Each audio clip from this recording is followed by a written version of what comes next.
pero nag-ano na rin kami, nag-iingat na rin Oo, kami. siyempre. Humingi ako ng dagdag security kay Senate President Escudero at mabilis niya naman binigyan tayo ng dagdag security para lang mag-ingat dahil Opo, kabayan itong mga taong nasa likod nito hindi mga ordinaryong correct. syndicates eh. Oo, Nakita naman oo. torture sila at nagkikidnap kaya meron silang ganitong kakayahan eh. Nasisikmura nila yung mag-torture kaya hindi malayong pwede mangyari ito. At Hello po mga ka-viral, welcome back ulit sa aking YouTube channel. Panibagong update ngayon, kaugnay sa operasyon ng iligal na pogo sa ating bansa at sa kinaroroonan ngayon ng suspended mayor ng Bamban, Tarlac na si Mayor Alice Guo. Binantaan at namimiligro ngayon ang buhay ni Senator Win Gatchalian at Senator Risa Hontiveros dahil sa ginawa nilang pambubulabog di umano sa malaking sindikato sa bansa kaugnay sa pogo operation. Ito ngayon ang naging revelasyon ni Senator Win Gatchalian sa national media na may natatanggap na umano silang balita na balak silang ipapatumba ng mga nasa likod ng pogo operation. Ayon pa sa balita, ay nag-utos na di umano si suspended Mayor Alice Guo sa mga tauhan nito na gumawa ng paraan upang matigil na ang pag-iimbestiga ng Senado kaugnay sa iligal na mga aktibidad ng pogo. Nabulgar kasi na hindi ang mga ordinaryong tao lang ang nasa likod ng pogo operation kundi malalaking sindikato galing China ang mga big boss nito. Iniuugnay din sa isang triad ang di umano'y protector nito. Maliban pa dito ay may mga nakakataas pa na opisyal ng gobyerno sa ating bansa ang mga sangkot dito. Subalit, inaalam pa ng Senado kung sino-sino sila. Una nang ibinunyag na bago pa man-raid ang Pogo Hub sa Porac, Pampanga ay tinimbirahan na di umano ng isang general ang mga big boss ng Pogo kaya mabilis silang naka-eskapo. Ilan lang sa kanila ang nahuli ng PAOK o Presidential Anti-Organized Crime Commission. Hindi din lingid sa kaalaman ng marami na gawain na sa loob ng Pogo Hub ang hindi magandang bagay sa mga Chinese workers na hindi sumusunod sa mga utos ng big boss.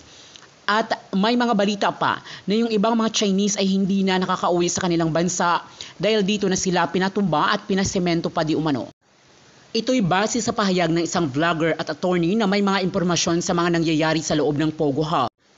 Matatanda ang binulgar din ng vlogger na ito na si Attorney Toto Kausing na hindi totoong inatake sa puso ang taga-civil registrars ng Bamban, Tarlac na si Gilbert Mejia Flores na siyang nag-issue ng late registration ng birth certificate ni suspended Mayor Alice Guo, kundi dinukot di umano ito at walang awang ginawa ng masama ng hindi pa nakikilalang grupo. Subalit ayon kay Kausing ay nanindigan ang pamilya ni Flores na inatake sa puso ang dahilan ng pagpanaw ng kanilang kapamilya.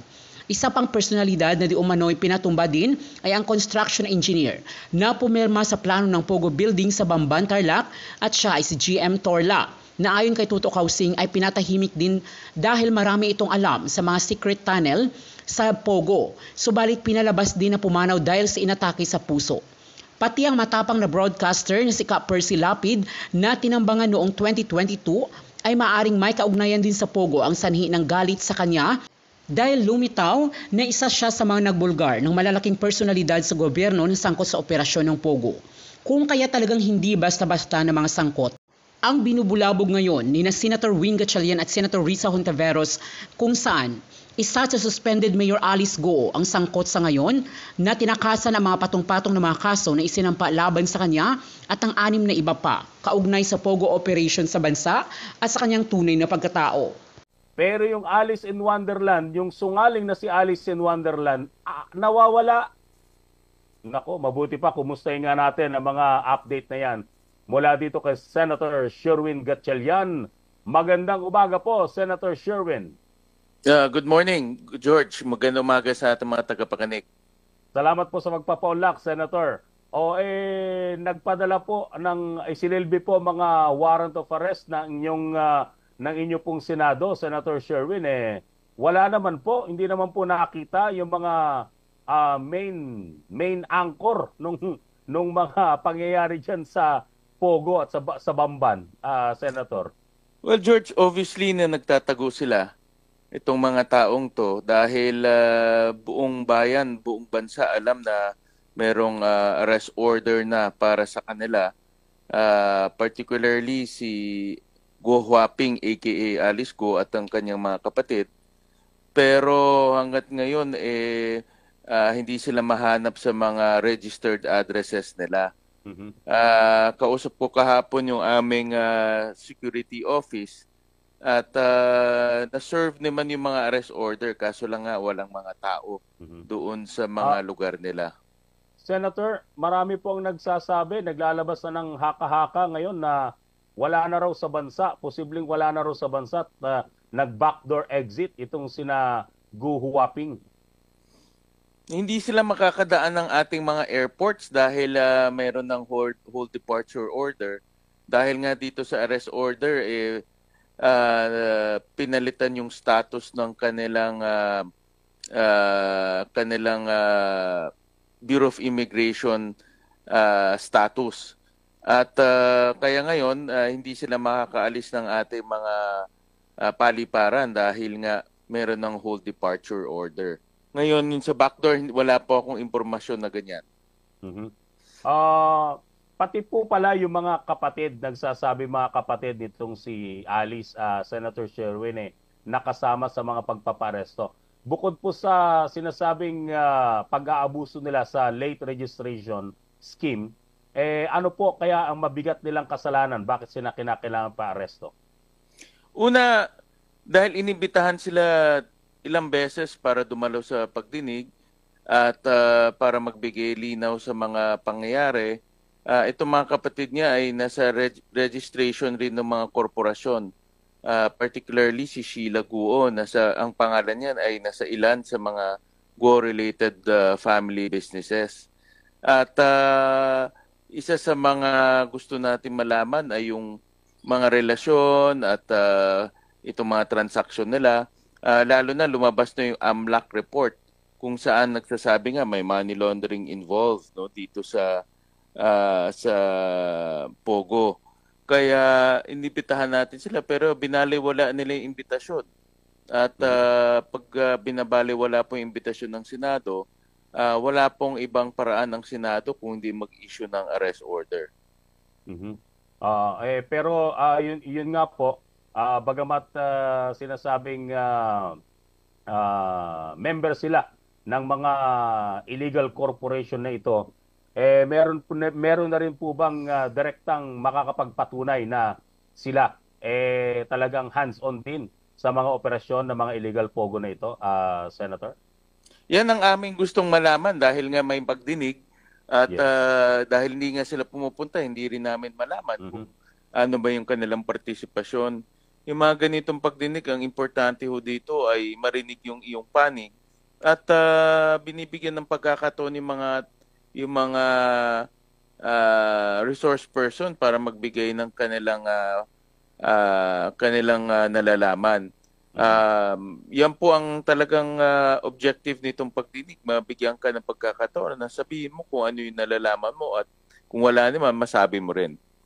Senator, may nakarating na rin ba sa inyo na itong pamilya daw nila Gu, talagang mukhang ang kanilang tatay na isa sa mga malaking political figure sa Fujian daw, Politburo, nag-ooperate na para sila protektahan dito? May mga nakikita ko sa internet na ganyan, pero hindi ko ma-verify pa kung totoo yun o hindi. No? May mga ganyan na lumalabas sa internet. Kaso lang hindi natin malaman kung totoo yun o hindi. No? Dahil una-una na sa ibang bansa itong mga magulang ni Guo Huaping at hindi namin malaman kung sila po ay talagang ano po yung kanilang katayuan doon po sa China. Mhm. Ito daw pong Dennis Cunanan na involved na rin dito sa isang mga dating scam na yata ito. Mukhang Oo. aatin din daw po sa hearing, Senator. Tama, ang dami siyang, kung malalaman natin, itong si Dennis Cunanan, hindi ito first time na nasangkot sa mga kontrobersiya. Talagang marami rin siyang mga kontrobersiya na yung pangalan niya lumalabas. Isa na nga dito yung PDAF scam, kung matatandaan Opo. natin. At hindi ko rin maintindihan dito sa taong to bakit hindi pa siya pumunta. 2 beses siyang inimbitahan. Kung wala siyang nalalaman, di sabihin niya wala siyang nalalaman. Pero 2 beses niyang inisnab ang Senado. At hindi naman pwedeng ganun dahil nga hindi magiging kumpleto yung aming pagdinig kung hindi pupunta yung mga resource persons. Kumusta po ba ang kalagayan din ng isang accountant, Miss Nancy Gamo? Accountant ito, malamang marami-rami siya nalalaman talaga Correct, patungkol sa tama. mga kaperahan nitong si Alice. Correct, tama. At sinabi niya naman sa mga interview, isa yata sa inyong himpilan na interview siya. Opo, dito Kaya rin. nga sinasabi namin hindi siya makapunta sa hearing pero nagpapa-interview siya sa maraming radyo. At kaya napilitan ng Senado mag-issue ng arrest warrant. Pero so far okay naman siya at meron naman tayong full-time na doktor na nakatutok sa kanyang kalagayan. Mhm. Kasama po ba na isinomon, kasama na po ba nitong si Nancy yung mga dokumento na pwede niyang ipakita sa inyo?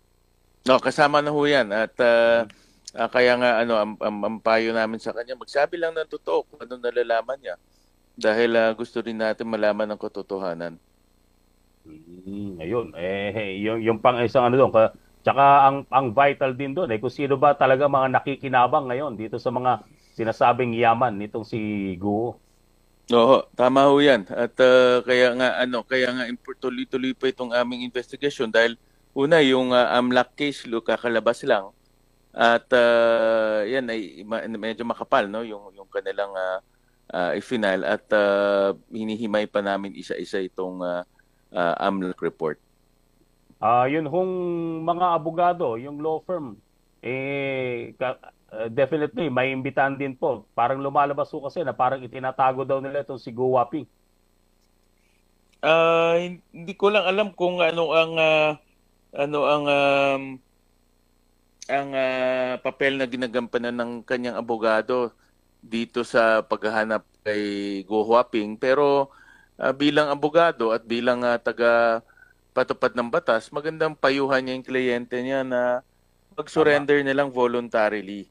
No? Dahil ito namang arrest order ay parte ng ating proseso, parte ng kapangyarihan ng Senado at mas maganda imbes na magtago ay mag-surrender na lang para harapin itong mga katanungan. Yung pag ganitong pagtatago, isa lang ang ibig sabihin, guilty ka eh.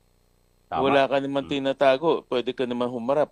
No? Tsaka hindi pa naman to korte na hahatulan ka. Ito ay para lang sagutin mo at bigyan ka ng pagkakataon na sagutin yung mga katanungan. Itutuloy nyo pa rin po ba ang pagdinig sa kabila nung sinasabing kaso na inilatag nila sa Korte Suprema para ipatigil ang mga pagdinig na ito ng Senado, Senator? Wala pa naman desisyon ang Korte Suprema at kung babasahin natin yung body language ng Korte Suprema, nag-iingat rin sila dahil nga meron tayong separation of powers between the legislative and judicial branches at meron sarili tayong mga papel na ginagampanan at yan ay hindi pinapakalaman ang isa't isa dahil nga sa mandato na ibinigay ng ating saligang batas. Siguro ang talagang primary concern dito ng Korte Suprema kung meron bang karapatang naapakan. Correct. Sa inyo po ba, Correct. may karapatan po ba kayo naapakan sa base sa inyong pagtingin? Di ho ba? Wala naman? Wala naman dahil ilang beses na kami nagkaroon ng pagdinig at hindi lang naman to ang first time na nag-i-issue ang Senado ng arrest order. Kung matatandaan natin, maraming nakukontempt, maraming nakukulong, maraming naaresto. Kaya ito ay normal procedure lang ng Senado, hindi ito bago at wala naman pinipiling tao. Ito po ay bahagi ng trabaho at bahagi ng mandato ng Senado. Yun. Ay nga po pala, uupo na ang inyong kaibigan, ang inyong katsokaran na si Senator Sani sa DepEd. Anong pong tingin nyo sa kanya magiging pamumuno sa Education Department? Napakagandang selection si Senator Sani at ngayon Secretary Angara na una pa man advokasya niya ay edukasyon, nanggaling yan sa kanyang ama, ipinagpatuloy niya at talagang hindi natin pwedeng tawaran yung kanyang karanasan at yung kanyang educational background. At dahil membro rin siya ng EDCOM kung saan ako ay membro rin, alam niya na kung ano yung mga problemang dapat harapin. At meron na rin solusyon dahil sa EDCOM pinapag-usapan rin namin solusyon. Kaya ako, kampante ako at tiwala ako na marami siyang magagawang magaganda at maiayos niya kaagad yung problema natin sa sektor ng edukasyon. Bilang naging local chief executive din ng Valenzuela noon, Senator Sherwin, I believe marami ka rin may papayo sa kanya para masolusyonan ang mga challenges sa education, hands-on. Oo. Tama yan. At George, dahil magtutulungan kami, importante at sa laki ng education system natin, hindi ako naniniwala na dapat lahat tayo ay magtulong-tulong. All hands on deck, ika nga. So, yan naman, dahil nga personal na magkaibigan kami ni Senator Sani, magtutulungan kami sa mga pangangailangan niya. Nako, anyway. Maraming salamat po, Senator Sherwin. At thank you, good luck, George. Maraming salamat. Thank you. Actually, nalula kami, Senadora, doon sa lumabas na pera ni Mayor Alice. 27, no? Ma'am, 28 billion sa isang pangalan lang po, ma'am. Anong nakapanayam ka namin, nabanggit mo sa amin na may relasyon itong ginagawa ninyo, natuklasan nyo na may relasyon ito doon sa mga previous Senate hearing, no? Ito bang Senate hearing na ito yung tungkol sa Pharmally, ma'am? Iyon na nga po yung lumabas na nitong nakaraang hearing namin. Kasi nung ni-raid yung Pogo sa Bamban, Tarlac, maraming papeles ng iba't iba pang mga Pogo ang natagpuan din doon. At yung isa doon ay yung Brick Hearts Technology Inc. Nung sinuri namin yung mga incorporators niyang Brick Hearts, isang pangalan ang nag-stand out. Nagngangalang Gerald Cruz. Pamilyar ang pangalan na to sa amin kasi si Gerald Cruz ay incorporator din ng Pharmally Biological Company Inc. Oo. And talaga, Sir Joel mismo thanks to the extensive Pharmally hearings led by the Blue Ribbon Committee sa ilalim ni dating Chair Sendic, alam natin na itong si Gerald Cruz, incorporator din ng isa pang kumpanyang nagngangalang Full Win. O, sino ang chairman ng Full Win? Si Michael Yang. But wait, there's more. Itong Pogo na Brick Hearts, ang email ay pareho din pala sa isang kumpanya naman na tinatawag na Shonway Technologies Inc. Pogo din po yan, kung saan ang sinasabing may-ari din ay si Michael Yang din. So yes, no, ang mahiwagang Michael Yang. Si Michael Yang na dating economic presidential advisor kay Duterte. Michael Yang na napakalapit sa dating Pangulo. So tila itong mga Pogo ay one big happy Pharmally, no? Family po, ma'am, family.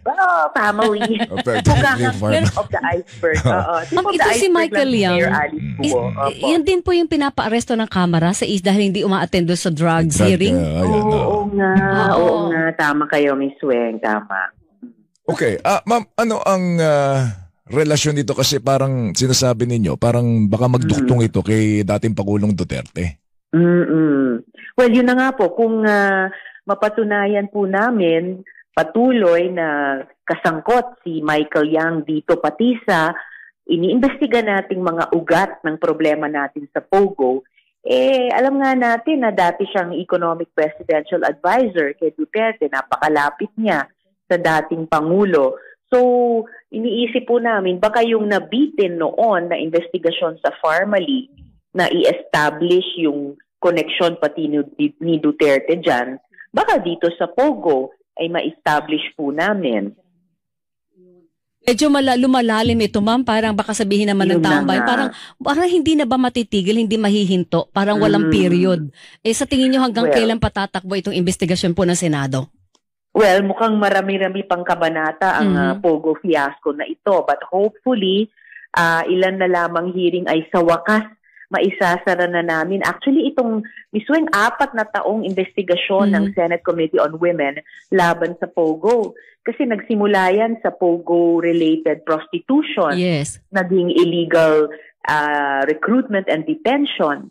Naging yung mahabang mga buwan sa pastilla scam hanggang dumako dito sa bulto-bultong human trafficking, cyber scamming, money laundering, itong anggulo pa ng espionage at ito ngang pagbenta at pagkasangkapan ng Filipino citizenship para bigyan ng legal cover ang pogo at mga krimeng nakakabit dyan. Honestly, tuwing dati akala na namin patapos na ang investigasyon sa pogo, may bagong victim survivor na lalapit o may bagong whistleblower na magsusumbong na nanganganak ng problema itong pogo. Oh, lumitaw nga rin dito, Weng, yung yung 'di ba, yung pamimeke ng birth certificate, tapos para makakuha human ng trafficking, para lahat maging Filipino citizen, dito po sa Santa Cruz, sa Buanga del Sur. Davao del Sur pa. So, ma'am, ano pala ito? I think there's a flaw in our system, no? Kasi pagka nag-apply ka sa PSA, Weng, sabi say, ay wala ka record dito. Punta ka sa local civil registry. Doon ka kukuha. Doon ka kukuha. Yes. So, ang local civil registry, pagka kinurap mo yan, kung ano man ang inisyo niyan, correct, syempre kukunin ng PSA. Yes. So, I think there's something wrong with our system. Not